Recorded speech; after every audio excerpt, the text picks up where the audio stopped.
आज शनिवार को राजकीय इंटर कॉलेज नारायण बगड़ में शिक्षक अभिभावक समिति के अध्यक्ष पूरन चंद्र सती ने विद्यालय के प्रधानाचार्य एवं शिक्षकों की उपस्थिति में छात्रों को निःशुल्क पाठ्य पुस्तकों का वितरण किया। इस अवसर पर पीटीए अध्यक्ष ने सभी छात्रों को समय पर पाठ्य पुस्तकें प्रदान होने पर खुशी व्यक्त की है। सरकार के द्वारा प्रदत्त निःशुल्क पाठ्य पुस्तकें शिक्षण सत्र के प्रारंभ में ही प्राप्त होने पर छात्र भी काफी प्रसन्न दिखे और उन्होंने कहा कि समय पर पुस्तक प्राप्त होने से उनके पठन पाठन में व्यवधान नहीं आएंगे। इस अवसर पर विद्यालय के प्रधानाचार्य डॉक्टर जीएस नेगी ने छात्रों से पाठ्य पुस्तकों को सुरक्षित रखने का आह्वान किया है ताकि जरूरत के अनुसार इन पाठ्य पुस्तकों का भविष्य में भी छात्र हित में उपयोग किया जा सके और पेड़ों के कटान के रूप में पर्यावरण पर कम से कम दुष्प्रभाव हो।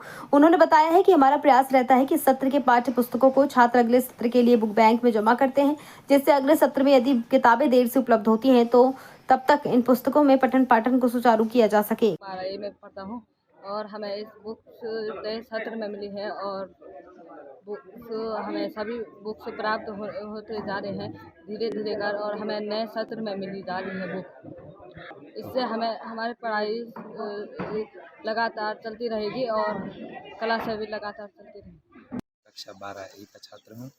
हमें आज पुस्तकें मिली हैं। हमारी कुछ पुस्तकें अभी आएंगी, कुछ अभी हमें मिल चुकी हैं। ये सरकार की एक योजना है कि हर बच्चे जो पुस्तक ना खरीद पाएँ उन तक पुस्तक पहुँचाए और उन्हें ज्ञान मिले पुस्तकों से।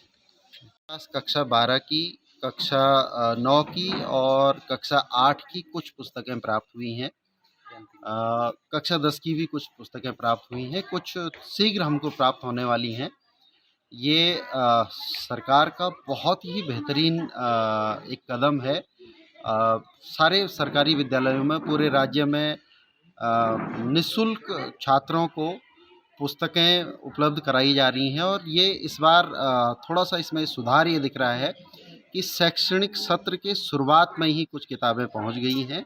हम उम्मीद कर रहे हैं कि जो शेष किताबें रह गई हैं वो भी जल्दी हमको प्राप्त हो जाएंगी ताकि हम उनको छात्रों को उपलब्ध करा दें और छात्रों का पठन पाठन सुचारू हो सके।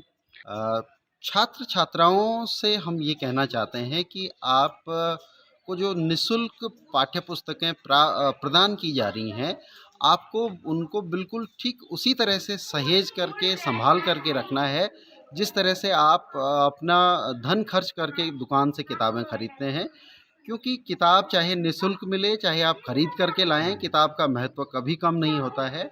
और हम हमारे विद्यालय स्तर पर हर वर्ष यह कोशिश करते हैं कि शैक्षणिक सत्र के शुरुआत में जो पुस्तकें हम छात्रों को वितरित करते हैं, शैक्षणिक सत्र की समाप्ति पर हम उन्हीं किताबों को बुक बैंक में उपलब्ध रखवाते हैं ताकि यदि किसी कारणवश नए सत्र में किताबों के मिलने में कोई देर हो तो पुरानी पाठ्य पुस्तकों का उपयोग हो सके।